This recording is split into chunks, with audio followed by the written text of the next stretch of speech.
કે વૈશ્વિક મનમાં ઘણું બધું છે, જે આપણી અંદર જે ક્વોલિટીઝ પડી છે એ તો છે જ. આપણે જે જન્મથી જે માણસોએ પીડા સહન કરી છે, એ જનરેશનલ ટ્રોમા પણ આગળ દેવામાં આવે છે.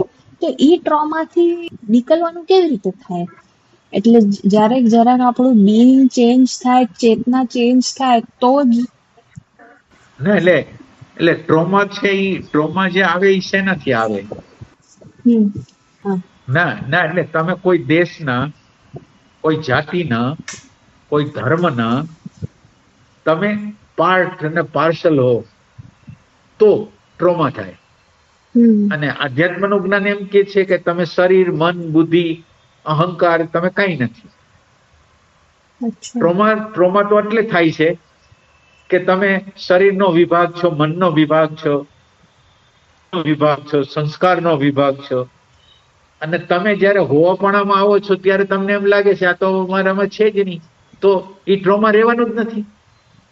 ઓલું હા, સમજે છે? સમજ્યું. હા, હા એટલે આઈડેન્ટિફાઈડ આપણે હોઈશું તો પછી આ એની સાથે જે પણ બધો મસાલો છે એ મસાલો તો હા લાગશે. હા હા હા. આપણે કહેવાય છે કે આપણા ઓરાના જે ઓરા બોડીઝ છે ને, એ જનરેશનલ સારા બ્રેનન જે છે ને એની બુકમાં મેં જોઈ હતી કે એને કીધું હતું કે કોઈ બેન આવ્યા હતા એ હીલિંગ કરવા માટે, અને એનું દેખાતું હતું કે એના હૃદયના જે ચક્રના લેવલ ઉપર જ કંઈક લાસ્ટ 5 કે ખબર નહીં કેટલા જન્મોથી ત્યાં જ બ્લોકેજ દેખાય છે. અને આ બેન જે છે એ બોલતા નથી ને સહન કરતા રહે છે. તો આ જન્મમાં એને કહેવામાં આવ્યું કે આ તું પેટર્ન તોડીશ તો ચેન્જ થશે, નહીં તો આ તો એવરી જન્મમાં ચાલતું જ રહેવાનું છે. તો એને જે બરાબર. હસબન્ડ અબ્યુસિવ હતો, મારતો હતો, એને મૂકી દીધો, બીજો એને મળી ગયો જે બહુ સારો હતો. અને 1 વર્ષ પછી જયારે પાછી હીલિંગ ઓલું જેવા એમ ચેકઅપ ઓલું શું થાય, કઈ 2-3 દિવસનો પ્રોગ્રામ જેવો હોય એમાં ગઈ હતી, તો એનું પાછું કમ્પેરિઝન કરવામાં આવ્યું, તો એને કીધું જો તારું આ હીલ થઈ ગયું. બરાબર. હા સાચી વાત છે. એટલે આ આપણું સાચી વાત. બધું લઈ આવ્યા હોય કેટલા જન્મથી ના બધું. એટલે એટલે આની અંદર કેવું હોય કે કૌટુંબિક જીવન કેવું હોય, ના એટલે કુટુંબમાં તમારે અમુક સહન કરવાનું હોય, પણ તમને હંમેશા સતત રીતે ટોર્ચર કરવામાં આવતું હોય, સતત રીતે ત્રાસ આપવામાં આવતો હોય, સતત રીતે તમારી આગળ કોઈ ને કોઈ પ્રકારની ઇન્જરી કરવામાં આવતી હોય, તો તમે એની હારે રહેશો તો તમને બહુ ખરાબ ઇફેક્ટ થશે તમારી અંદર. અને જો તમે એના ત્યાંથી છૂટા થઈ જશો, તમે હિંમત કરીને ત્યાંથી છૂટા થઈ જાવ, એટલે અનિવાર્ય આ જરૂરિયાતો છે.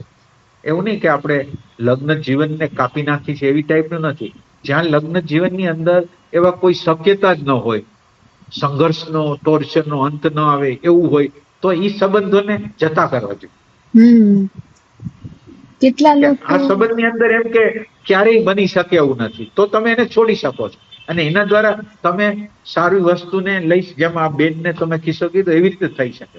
હમ પણ હવે આ વસ્તુ એટલે જોવું પડે ને. કેટલાને એવું હોય કે બધાને આવું થાય છે એટલે એ જ અઝમ્પશન થી ના આપણે પેલાથી જ નોખા રહેવાનું, આ બધો ત્રાસ નથી જોતો, કે પછી જઈને સંબંધોમાં ખટાશ આવે એના કરતા આમનાથી જ થોડુંક દૂર રહ્યો તો દૂરથી બધું સારું રહેશે, એવા ના ટાઈપની એટલે વિચાર શ્રેણી. ના એટલે જીવનની અંદર પલાયનવાની જરૂર નથી, પસાર તો થવાની જ જરૂર છે. દરેક વસ્તુની અંદરથી આપણે પસાર થવું જ પડે એમ. એટલે પસાર થાવ તો ખબર પડે કે આપણે જેવું એક્સ્ટ્રીમ વિચારતા હતા એટલું જ છે, અથવા એ આપણને પણ એક ઓલું એડજસ્ટમેન્ટ ના નથી એટલે કરવું. જીવનની વાસ્તવિકતા છે એનો પરિચય તો આપણે માનો કે સાંભળ્યું છે કે આ વાસ્તવિકતામાં આવું હોય, એ એક વસ્તુ છે. ને તમે પસાર થાવ ત્યારે તમારી અંદરની શક્તિઓ જાગે, એની એને કેમ ડીલ કરવું એ ખબર પડે. ઓલું સાંભળેલી વાત નથી, અનુભવની વાત છે એમ. હમ માણસ નોર્મલી સાંભળેલી વાતોમાં જ ચાલતો હોય. હમ એમાં આ વસ્તુમાં થોડુંક પ્રોત્સાહન આપતા આપણા મા બાપે હોય ને, કે મા બાપને બિચારા આવી રીતે પસાર થયા હોય કે ઘરમાં બહુ ત્રાસ મળ્યો હોય, બીકોઝ જોઈન્ટ ફેમિલી હોય, તો એ લોકો પણ આગળ બાળકોને એ જ કરે કે તો અનોખા ઘરમાં જ રહેજે, તું સાથે નહીં રહેજે, કા નાનો અને કુટુંબ ગોતજે. ઘણા પ્રશ્નો એવા હોય કે જે તમારા જુદા થવાથી ન થાય, તમે માનો કે કંઈક વસ્તુ કર્યું તો જુદા થવાથી ન થાય. હવે તમારી અગર એટેન્શનની ક્વોલિટી ઓછી છે, સેન્સિટિવિટીની ક્વોલિટી ઓછી છે, તો હવે એટેન્શન સેન્સિટિવિટીની બધી ક્વોલિટીઓ જો ઓછી છે તો પ્રશ્નો જે પ્રકારે નિર્માણ થવા જોઈએ એ રીતે નિર્માણ થયા રાખે.